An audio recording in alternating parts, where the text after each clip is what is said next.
न तो किसी को अंदाजा था, न कोई खबर।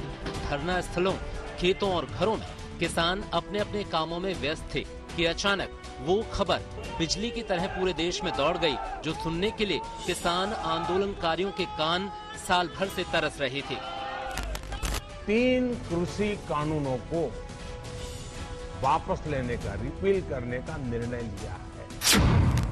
सुबह सुबह कृषि कानूनों के वापस लेने की खुशखबरी जिस किसान ने भी सुनी, उसके कदम थिरक पड़े।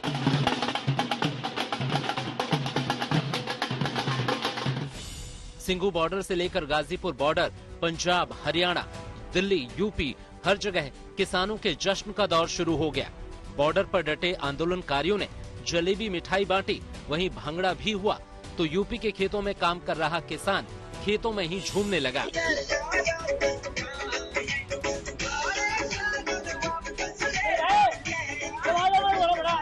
किसानों के चेहरे पर लाली लौट आई तो विपक्षी दलों का जोश भी हाई हो गया।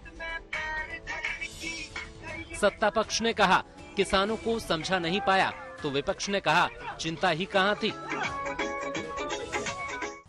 ये हो सकता है कि हमारे स्तर पर कोई कमी रह गई हो कि हम लोगों ने अपनी बात को उन लोगों को समझाने में हम लोग कहीं न कहीं विफल रहे, जिसके कारण उन्हें आंदोलन के रास्ते पर आगे बढ़ना पड़ा था। इन्हें अपने जो मंत्री जिन्होंने हत्या की, उनका कब इस्तीफा होगा? उन्हें कब मंत्रिमंडल से हटाया जाएगा?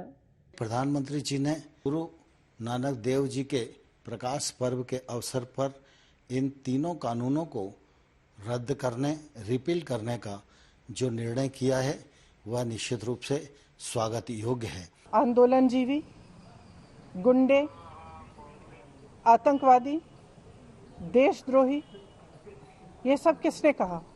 जब ये सब कह रहे थे तो क्या हुआ? प्रधानमंत्री जी चुप क्यों थे? बल्कि उन्होंने आंदोलनजीवी शब्द बोला। मुझे खुशी इस बात की है कि ये सरकार समझ गई है कि इस देश में किसान से बड़ा कोई नहीं है। इस देश में अगर एक सरकार किसान को कुचलने की कोशिश करती है और किसान खड़ा हो जाता है, तो उस सरकार को अंत में झुकना ही पड़ेगा। ये समझना ज्यादा मुश्किल नहीं कि जिन कृषि कानूनों को लेकर मोदी सरकार ने साख का सवाल बनाया, अचानक उन पर यू टर्न लेने की नौबत क्यों आ गई। पंजाब में चुनाव, उत्तर प्रदेश में चुनाव, उत्तराखंड में चुनाव, ये 3 चुनाव तो सीधे सीधे वजह है, लेकिन बड़ा जोखिम यूपी में है, और वो भी पश्चिमी उत्तर प्रदेश में। साल 2012 के विधानसभा चुनाव में बीजेपी ने पश्चिमी यूपी की 110 में से केवल 38 सीटें ही हासिल की थीं, और साल 2017 में उनकी संख्या बढ़कर 88 तक पहुंच गई थी। जाहिर सी बात है कि जब बात 110 सीटों की हो तो जीत के लिए कोई भी पार्टी कोई भी दाव खेल सकती है, और यूपी के नतीजे का असर तो दूर तलक जाएगा।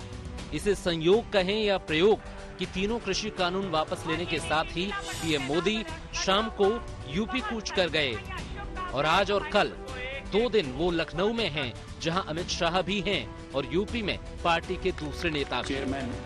आज तक ब्यूरो।